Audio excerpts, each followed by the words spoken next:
Welcome to the Artists and Climate Change Show. A művészet segítségével próbáljuk erre felhívni a figyelmet, hogy itt nagy bajok vannak. Óriási lelkesedéssel jelentkeztek külföldről, belföldről a művészek. Számomra a művészet és a környezettudatosság, a jövőkép az összetartozik. A művészet és kultúra világa néven alapítottunk férjemmel, David Orrellel és 10 bátor emberrel egy egyesületet. Ez az egyesület most tölti be a 3. évét. Ha a törvények meg nem változnak, akkor mostantól kezdve jogunk lesz bizonyos támogatásra. Az egyesület céljai között szerepel vidék és főváros és nemzetközi kultúrfolyamatok összekapcsolása. Ugyanígy szerepel benne a tehetséggondozás, nagy gondot fordítunk arra, hogy a fiatal, felnövekvő generáció mást is megtapasztaljon, mint ami most zömében körülveszi. Ez talán egy kritika is, egy enyhe kritika, mind a nyelvben, mind a zenében, mind a képzőművészetben nagyon sok a selejt. Ez ellen próbálunk tenni. Természetesen nem megyünk a barikádokra, hanem kiállításokat szervezünk, koncerteket szervezünk. A mai kiállítás a klímaváltozás témáját érinti. Nagyon nagy probléma manapság a klímaváltozás, és ami minket különösen zavar, ha kiejti az ember azt a szót, klímaváltozás, politikai színezetet kap ez a szó. Véleményünk szerint ez általános emberi probléma, és sem jobb, sem baloldal ne sajátítsa ki, illetve fogjon össze és tegyen valamit. Amikor kiírtuk ezt a pályázatot, akkor a kiírásban szerepelt, hogy minden médium megengedett. Ez megint egyfajta művészi szabadságot biztosít. Nem hisszük, hogy csak az absztraktnak van létjogosultsága manapság. Hisszük azt, hogy figuratív, szürrealista, batik, üveg, a rongy, minden eszköz alkalmas arra, hogy valaki a művészeti felfogását, vagy a művészet segítségével gondolatait, érzelmeit kifejezze.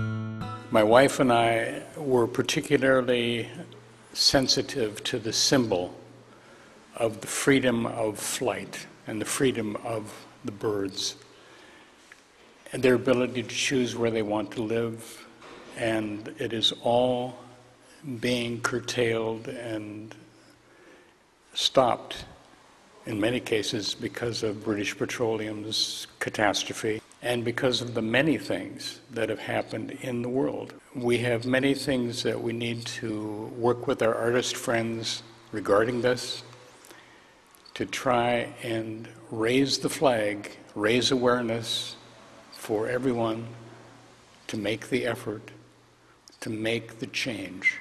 My favorite and the most interesting, it's done by a lady who is in a hospital. She is constricted to working with her hands at waist level.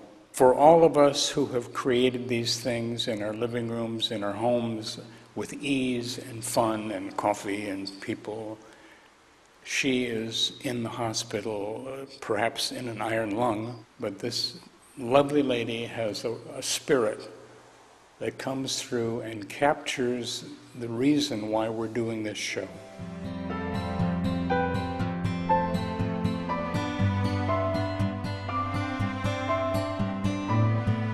Megdöbbentő ezen a kiállításon, hogy sok a pesszimista hozzáállás, de mégis a színekkel, formákkal, arányokkal, ritmussal azt sugalmazzák, amikor belép az ember ebbe a terembe, hogy azért az élet szép. Tehát a sivár, kihal a növényzet, az állatvilág, sok minden baj van, de valahogy az emberi optimizmus mindig ott van csirájában mindenképpen. Az embereket meg tudta érinteni, meg tudta szólítani, óriási közönség volt a megnyitón, és azóta is. És ez arról szól, hogy a művészet mindenkié, és igenis joga van mindenkinek énekelni, táncolni, festeni, rajzolni, és így lesz ebbe a világ.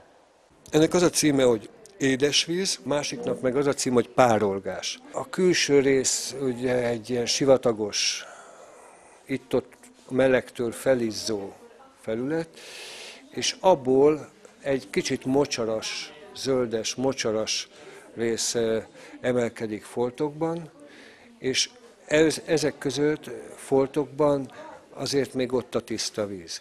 De azt tudjuk, hogy a mocsarasodás az egy olyan folyamat, amit érdemes meggátolni. Ha azt akarjuk, hogy a növényzet ne borítsa el a felületet, akkor érdemes azt kezelni. A másik az pedig én szerintem az egész víz körforgásnak az egyik fontos pontja. Nem azt mondom, hogy alapja, hanem csak az egyik fázis pontja. Ha nincs párolgás, nincs csapadék. Ha nincs csapadék, akkor nincs párolgás, és nincs édesvíz, és nincsenek folyók, és nincsenek patakok, és nincs élet a földön.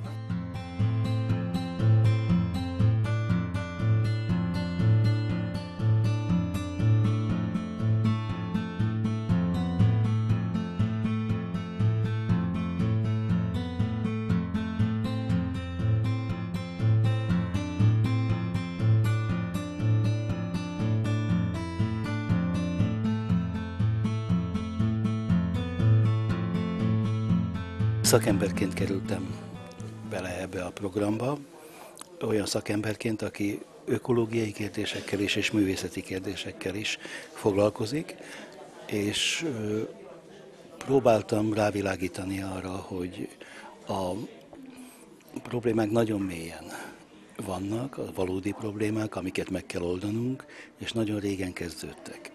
Azt kell tudomásul venni, hogy elrontottunk valamit, egy olyan mellékútra terelődtünk, ami nem előre visz, hanem egy szakadékba. Most ott vagyunk, az egyik lábunk már a szakadék fölött van. Kérdés az, hogy vissza tudunk-e fordulni. Van-e ehhez elegendő muníciónk? Igen, van. Van megfelelő tudás ahhoz, hogy elkezdjük. Nem a megoldás, a végső megoldás van meg, hanem az elkezdéshez szükséges ismeretekkel rendelkezünk, a művészet, akkor igazán művészet, hogyha egyszerre tudja az igazat, a jót és a szépet megmutatni. Persze itt lehet félreértés, mert vannak, akik azt gondolják, hogy először szépnek kell lenni, és akkor majd a szépben megmutatkozik az igaz meg a jó. Ez fordítva van. Először igaznak kell lenni, aztán jónak, és hogyha az igazat megformáljuk, Hegel mondja azt, hogy akkor egzisztenciává tudjuk fölemelni.